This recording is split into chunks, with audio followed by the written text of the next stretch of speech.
দুখ লগা কথা আৰু খুব লজ্জাজনক বুলি আমি ক'ব লাগিব যে আমি ভাবিব পৰা নাই বা আমি বুজিব পৰা নাই যে বাৰ বাৰ এই মেট্ৰিক পৰীক্ষাৰ যি প্ৰশ্ন এইবিলাক বাতিল হৈ থাকে বা এইবিলাক যি কাৰণত যাৰ দায়িত্বত যি সেৱাৰ যি মুৰব্বী তেখেতসকলে কাৰ কি ধৰণৰ দায়িত্ব দি পেলাই আজি এই এনেকুৱা মানে যি প্ৰশ্ন বাতিল হোৱা বাৰ বাৰ আমি এইটো দেখিবলৈ পাইছোঁ।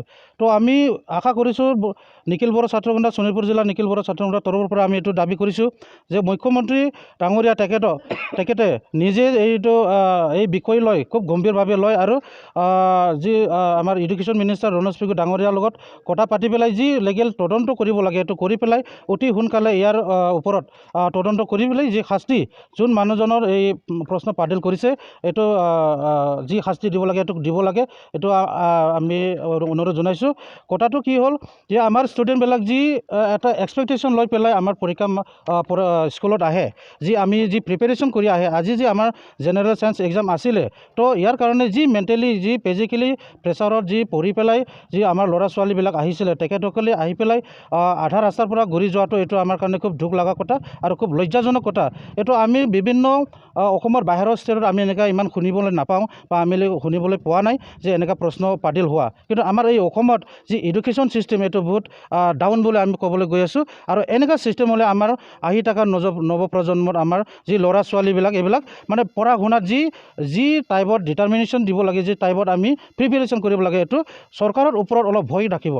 তো আমি ভাবিছোঁ যাতে আমাৰ আহি থকা নৱপ্ৰজন্ম ল'ৰা ছোৱালী আহি থকা মেট্ৰিকে হওক হায়াৰ ছেকেণ্ডাৰী হওক BA হওক MA হওক যিকোনো চিটিজেনৰ এক্সামেই হওক যাতে কোনো এটা ডাউট নোহোৱাকৈ কোনো এটা চিন্তা কৰিব নালাগাকৈ যাতে এক্সাম দিব পায় এনেকুৱা ভৱিষ্যত আমাৰ অসম চৰকাৰে খুব গম্ভীৰভাৱে ষ্টেপ ল'ব লাগে। এইটো আমি নিখিল বড়ো ছাত্ৰ সন্থাৰ তৰফৰ পৰা ডিমাণ্ড কৰিছোঁ। আজি নিখিল বড়ো ছাত্ৰ সন্থাই আজি যি বৰ্তমান সময়ত SSLC এক্সাম চলি আছে তো আমি নিখিল বড়ো ছাত্ৰ সন্থাই শোণিতপুৰ ডিষ্ট্ৰিক্ট হিচাপত আমি ইয়াক ধিক্কাৰ দিছোঁ যে অসম চৰকাৰে আজি যি সেৱাৰ যি এক্সাম ল'ৰা ছোৱালীৰ যি জীৱনৰ লগত হেতালি খেলি আছে আমি ইয়াত ধিক্কাৰ দিছোঁ। কাৰণ ল'ৰা ছোৱালীয়ে এটা মেণ্টেলিটি লাগে পঢ়িবৰ কাৰণে এটা পৰিৱেশ লাগে, সেই পৰিৱেশটো মানে নষ্ট কৰি দিয়ে। তাৰ কাৰণে সেৱাই ইয়াত সম্পূৰ্ণভাৱে মানে ব্যৰ্থ হৈছে।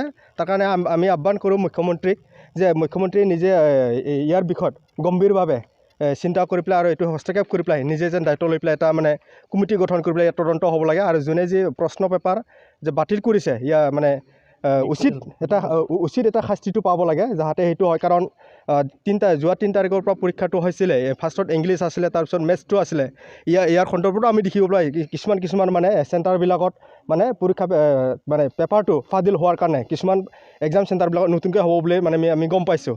যিটো তেনেকুৱা বাৰে বাৰে হৈ আছে, যিটো ল'ৰা ছোৱালীৰ এটা যি মেণ্টেলিটি আৰু জীৱনৰ আটাইতকৈ ডাঙৰ পৰীক্ষা এইটোকে আমি ভাবি লওঁ। কাৰণ ইয়াৰ পিছতে আমাৰ জীৱনৰ যি কেৰিয়াৰ লাইফ বনোৱাৰ কেৰিয়াৰ এটা হয়, ইয়াতে আমি ডিপ্ল'মা হওক বা যি ছায়েন্স কমাৰ্চ এনেকুৱা এটা আমি স্পেচিয়েলিষ্টত যাওঁ তো ইয়াৰ পৰাই হয়। তাৰ কাৰণে জীৱনত যি এটা ডাঙৰ পৰীক্ষা হয় ইয়াত মানুহক যেন ল'ৰা ছোৱালীক মানে মেণ্টেলি প্ৰেছাৰ কৰিলে তেখেতৰ যেনেকুৱা ধৰণৰ মাৰ্কৰ কাৰণে চিন্তা কৰি পেলাই ল'ৰা ছোৱালীৰ লগতে মা দেউতাই ইয়াত কষ্ট কৰিছে আৰু গোটেই বছৰটো ইয়াত ছাত্ৰ ছাত্ৰীৰ লগতে আমাৰ টিচাৰসকলে ইয়াত জড়িত হৈ আছে। তো সকলোৱে ইয়াত কষ্ট পায়। তাৰ কাৰণে আমি আহ্বান কৰিছোঁ যাতে যিখিনি হ'ল অহা সময়ত যেন নহয় আৰু ইয়াত শিক্ষামন্ত্ৰীয়ে গুৰুত্ব দিব লাগে। আমি যেনেকুৱা ইয়াত ধৰণৰ ইয়াত স্পেচিয়েলি গুৰুত্ব দি পেলাই মানে কামটো নিশ্চয় কৰিব লাগিছিলে, তেনেকুৱা কৰা নাই বুলি এতিয়া মানে এটা অনুভৱ হৈ আছোঁ। তাৰ কাৰণে আমি আহ্বান কৰিছোঁ শোণিতপুৰ ডিষ্ট্ৰিক্ট নিখিল বড়ো ছাত্ৰ সন্থা হিচাপত যাতে ল'ৰা ছোৱালীৰ জীৱনৰ লগত হাতলৈ নিখিলে যেন এই যি আজিৰ বিজ্ঞান যি